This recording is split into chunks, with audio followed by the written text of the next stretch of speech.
Previously on Trucking with Velox 18. But it's late. What time is it? It's 11 o'clock.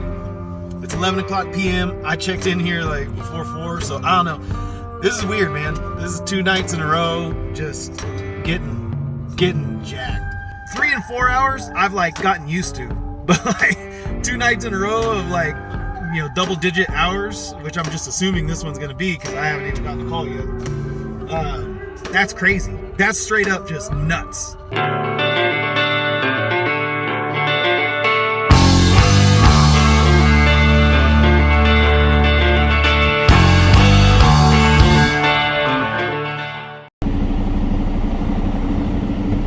All right, and now we've reached the point in the evening where I get to go and get loaded. Now, who knows how long that'll actually take, but hey, we're advancing, right? We're advancing. And yeah, so showed up here at about 4 o'clock, so about 9 hours ago, give or take. And we've been a work-in for 9 hours, waiting for a load. So 2 days in a row, 2 nights in a row, where I've been held up. Last night at the U.S. Cold Storage in Laverne, Tennessee, that was I had an appointment too, so that was even worse. This one, it was on the paperwork that I was a work-in, so I knew I was going to take a while. I just didn't know it was going to take this long. This is crazy talk. Crazy talk. But anyway, all right, we're going to head back to shipping and get six pallets of salt. So that's the plan, Stan. All right, we checked into the shipping office. Shipping office told us that we will be assigned to door 21, which is the first door in front of us, kind of to our left. So we'll get in that door as soon as that guy gets out. So all we've got to do is put ourselves. It sucks because I want to go back to sleep, but that guy's got a couple more pallets before he gets done, and then he's gonna get done, and then I'll be in there to get loaded. So it's crazy that I'm here at 1 a.m. It really is nuts. I don't know what to think. Part of me is like, why don't you just wait until the morning time, man? Just wake me up at 6, get me loaded, and I'll just go straight to the receiver. But it's probably better that I get loaded tonight and kind of have a chance to recalibrate. Not tonight. It's still the morning time, but it's early morning. But I slept just a couple hours now. Just a couple hours. So I didn't quite get to sleep as much as I need to, but we'll see how long this takes. And maybe I'll lay back down and just set my alarm for like half hour and see if he's moved after a half hour. I don't know. It just takes me a half hour sometimes to actually fall back asleep once I get up and move around and all that. I don't fall asleep as easily as I should be able to on no sleep. But anyway, all right. Yeah, we'll see how long this takes. All right, well, that actually didn't take very long.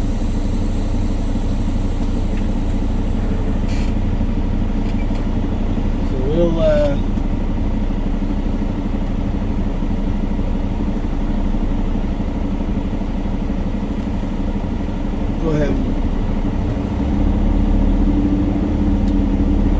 pull up like this, and then like this, and then we'll do a whole flippity flip to get ourselves pointed in the right direction to get it in that door. So while I do this, why don't you guys skip to the next scene? All right, we got loaded up. We got our paperwork. It's 2:15 in the morning, 2:20. So thank you, Cargill. But I'm over it. I'm ready to go. Let's get out of here. Man, this place is kind of a maze to get out of. Let's see.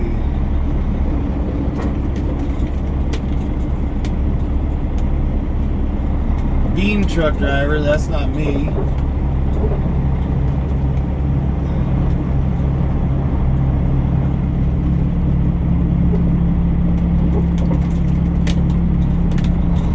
Okay, so I gotta squeeze through here to get out. This is really dumb. Through truck route, exit straight ahead. This is super silly.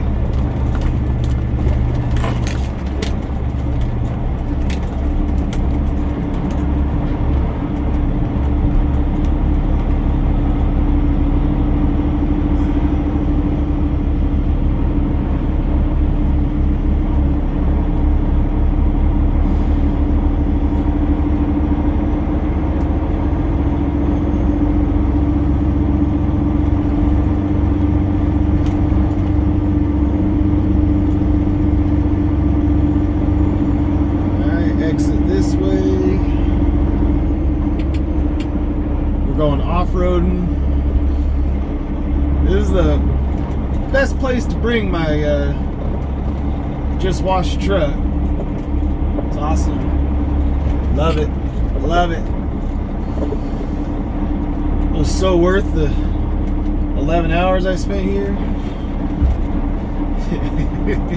Sorry, I'm sleep deprived. I get a little whiny when I'm sleep deprived. I mean, all of these are valid gripes, but still,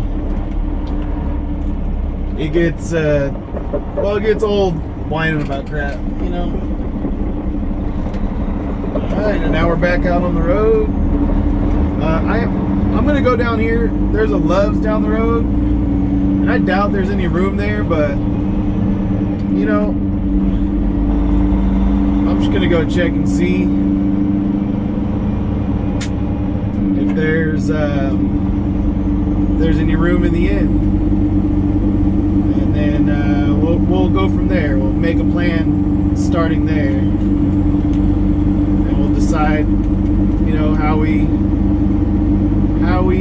go about today. But it'd be nice to get a few hours of solid sleep in, I'll tell you that. I'm tempted to go back into this lot here, but I've been here for a long time. I know their vending machines work, and I drank the last of my water, so I want to get to civilization where I can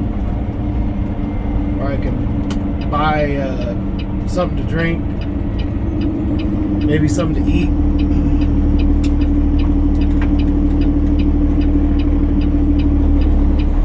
But yeah, we got 6 pallets of salt on the truck from Cargill in Sydney, Ohio. That's what we got.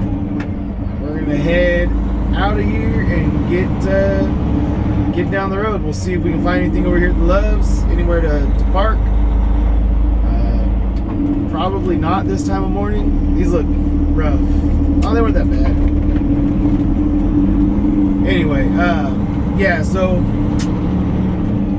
Probably won't be any parking, but I gotta at least cruise over here and find out. But yeah, I'll probably just catch up with you guys once the sun comes up in the morning, because I'm tired anyway and I'm just rambling on. So I'll see you guys in the morning.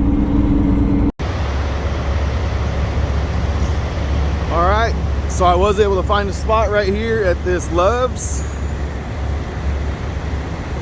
down the road from where we loaded, right here in Sydney, Ohio. And now we're just gotta hop in the truck. I feel like a human being. I used a restroom. I have beverages and a little bit of food to take with me. It's kind of nice. But time to hop in the truck and get trucking. All right, we're gonna hop on 75 South towards Dayton, towards Cincinnati, and we'll be on our way. It says our ETA is about 12:55, but it's Friday and I don't anticipate getting there at that time. I actually wanted to give myself a half hour more time, but I was so exhausted. I slept through my alarm 7 times. I have it to where it'll play a song and then it stops after a minute. That's as long as the alarm will go for. But then I have it to where it snoozes in perpetuity every 5 minutes. So the thing just keeps going off every 5 minutes with different songs. So my alarm went off 7 times before I actually heard it. And that's just, you know, I was on like 3.5 hours of sleep for like 48 hours or something ridiculous. So I was just a little bit tired. I kind of was worried that might happen, but in the end I was like, I mean, if that's how it goes down, that's how it goes down. Because I was trying to get only 4 hours more sleep, but I ended up with 4.5. What do you know? So anyway, our ETA is still going to be, really close to our appointment time. We got 6 hours and 15 minutes from here, according to Google Maps. And so we'll just we'll stay on point, that's for sure. Today we'll be trucking with a purpose to make sure we get our 2 p.m. appointment. I just really like to give myself extra time, and on a Friday, with 400 miles to go or so, 300 and something miles to go, I just like to give myself more than just an hour of wiggle room. You know what I mean?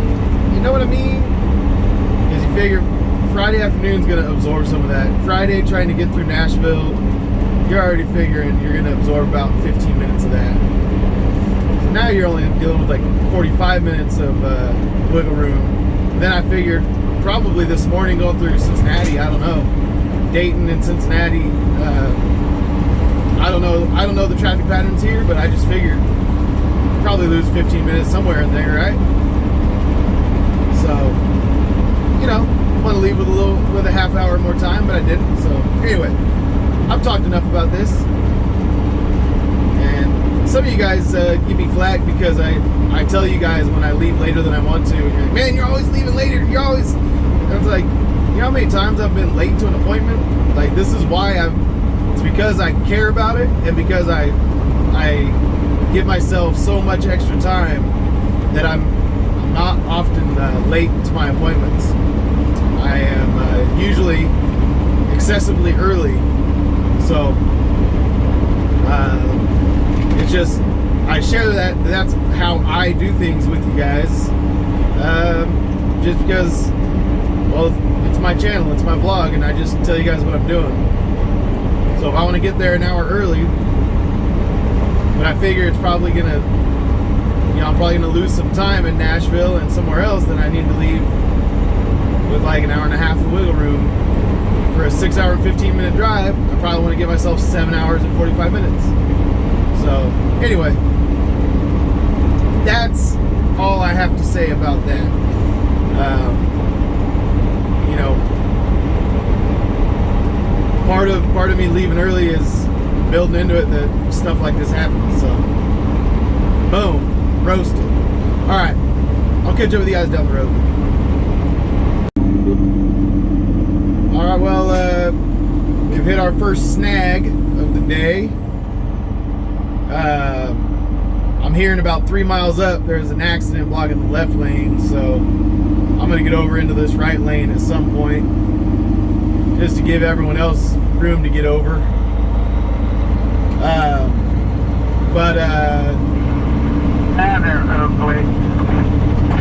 Oh, sorry, lady. I didn't see you needing that blinker. Anyway, so you know, this will be more of the. Is XPO trying to get over, or does he have his 4-ways on? He's just holding his 4-ways on. All right. Anyway, so. Southbound, you need to be over in that far right lane. They got the left 2 lanes shut down at the 57 over 5. Got a car accident there. Okay, 57 over 5 is actually a way better scenario, because that means we're only a mile and a half away from the accident. So a little bit better than 3 miles away. Anyway, so I already hit our first little hang up of the day, man. First little hang up of the day. We're not even in Dayton, Ohio. So, you know, kind of a bummer, but I think that lady's gonna win the race. Personally, I got money on her. I think she's gonna change lanes enough times, zip around and cut people off enough times, and she's gonna win the race, man. When she gets to that accident, the state trooper's gonna say, hey, hold on, we got your prize money right here. You beat everyone else to the front of the traffic. Congratulations. Can we get a round of applause for the RAV4? Okay. I'll catch up with you guys when we get back rolling again. We're just outside Dayton, Ohio. I can see the buildings they got now. They got a little downtown area there in Dayton, Ohio. I've never been through here. I don't think up 75. I think I've only gone through Cincinnati on 71. So as I saw the buildings yesterday, I thought, oh, Dayton, Ohio. Look at you, a little bigger than I thought it was. But anyway, we'll get through Dayton and catch up with you guys when we get down to Cincinnati. Alright, we made it down here into Kentucky. When I got to Cincinnati, I tried to turn the camera on up on my dash, and realized the camera was dead. So I wasn't able to get any footage going through Cincinnati. But, you know, you guys have seen it before, and everything went quick. You know, it was just when you're coming down 75 right there, you just kind of slide along the western side of Cincinnati, and then hop on the bridge, go right there by it's Paycor Stadium. They sold the naming rights. I thought that they were just principled and that they would never sell the naming rights to the stadium, but maybe they just never had a good offer for the naming rights to that stadium. Because as soon as they made it to the Super Bowl, they changed the name of that stadium. They said, Paul Brown, thank you for your service to this organization. Thank you for being the founder. Thank you for being the patriarch of not only the Cincinnati Bengals, but of the Cleveland Browns, and I would say even the National Football League. You know, he's the godfather of the NFL. All right, I'm saying it. Paul Brown, go look it up. Anyway, yeah, and then and as soon as they make it to the Super Bowl, they're like, yeah, thank you, Paul Brown. We are now called Paycor Stadium. Paycor Stadium. Anyway, You slide along the west side of Cincinnati on 75. You don't even see it, and then you're like, hey, I'm on a bridge. Hey, there's Paycor Stadium. Hey, all right, hoo-day, and then boom, you're in Kentucky, and you're on your way. So yeah, now we're on that part of the drive, and I did lose a little bit of time, so our ETA is 1:30 now. That's what it says on Google Maps. My ETA earlier, when I said it was 1:30, that was me adjusting for the fact that I know I'm going to be going through Nashville, and I know I'm going to get slowed down later. So now I'm thinking I'm going to get there pretty dang close to 2 o'clock right now.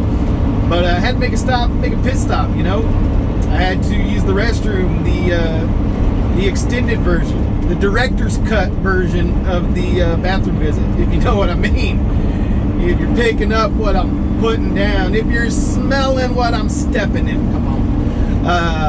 Anyway, too much information for you guys this morning, but hey, when nature calls, you know, a man's got to do what a man's got to do, and we're gonna keep on trucking northbound into Kentucky and try and make this appointment time.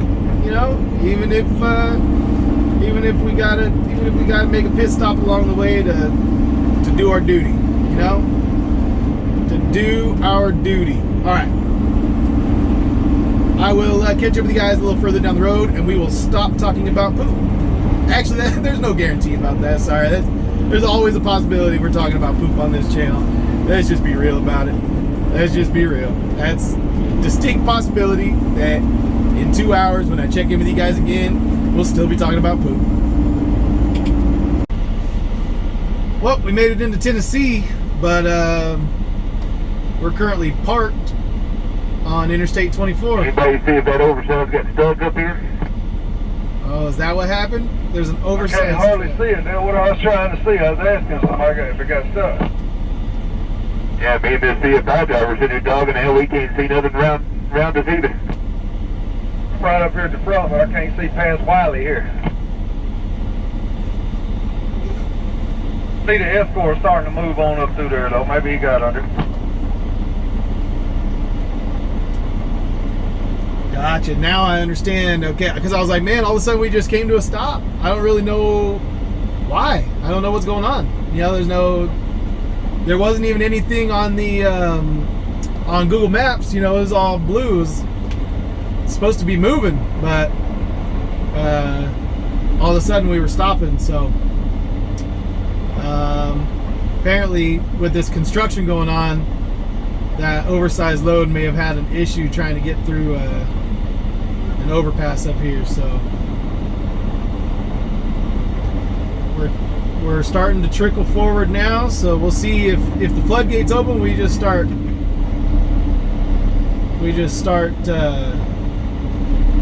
You know, I can see the road bends to the left. So I'll see if I can see the, you know. Oh yeah, there it is. Dang, that's a really big oversized load. So he got under it. He got under it. You guys can't see that far. That's pretty amazing that the human eye can kind of like focus on something far away. You know, you can't zoom in, but you can focus really easily on something far away, whereas this camera has to be zoomed and trained to look, you know, farther. Let's see if he took a notch out of this or something, huh?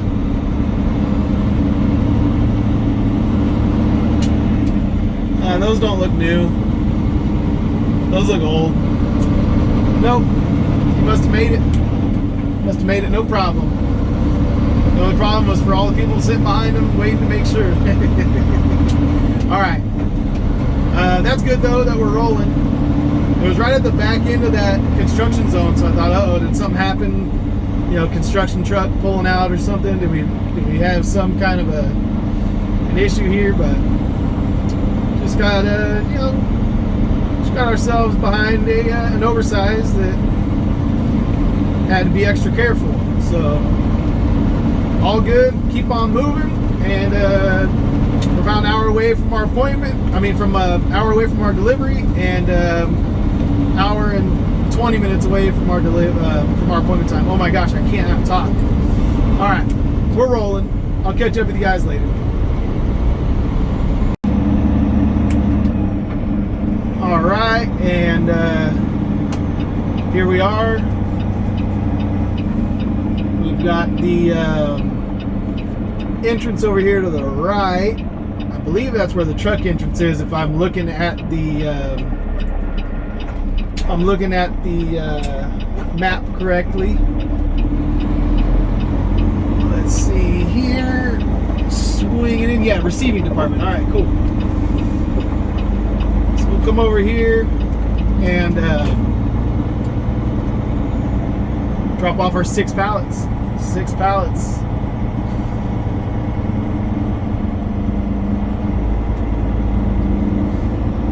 This does not look like a truck entrance.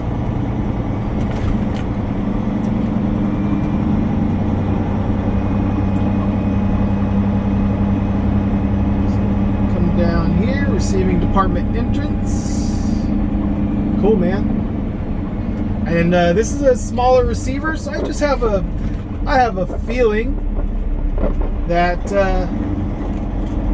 that we're gonna be able to get in and get out here. That's my guess anyway. So let me run in and check in and see what's going on. It's 1:32, so we made it 28 minutes early. I'm telling you, I'm dumb today. I need more sleep than what I've been getting lately.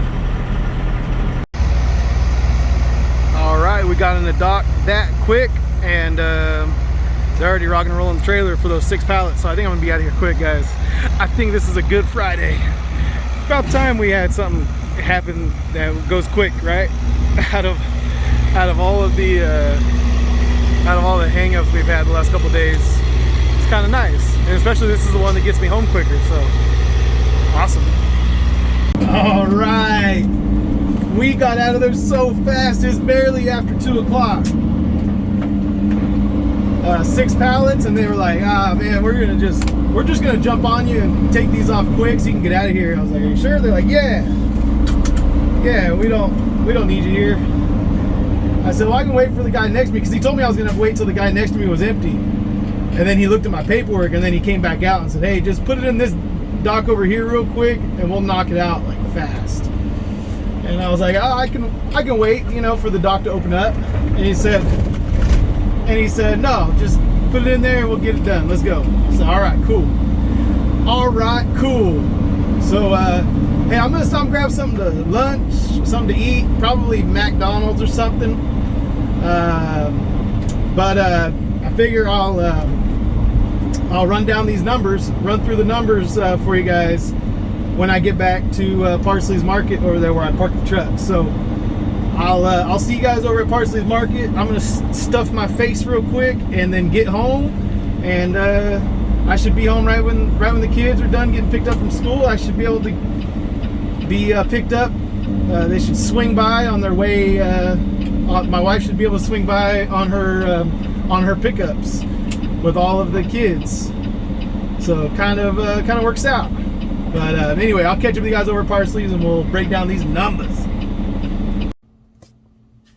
All right, we made it back home. When I showed up to the yard where I parked, Parsley's Market over there was a car hauler, and it was like a cream colored Peterbilt, brand new 2022, or I guess 2023 Peterbilt car hauler, but it had purple fenders, purple roof cap, and then purple color matched 9-car trailer. Those are the 9 cars where you can put them up over the top, right? Anyway,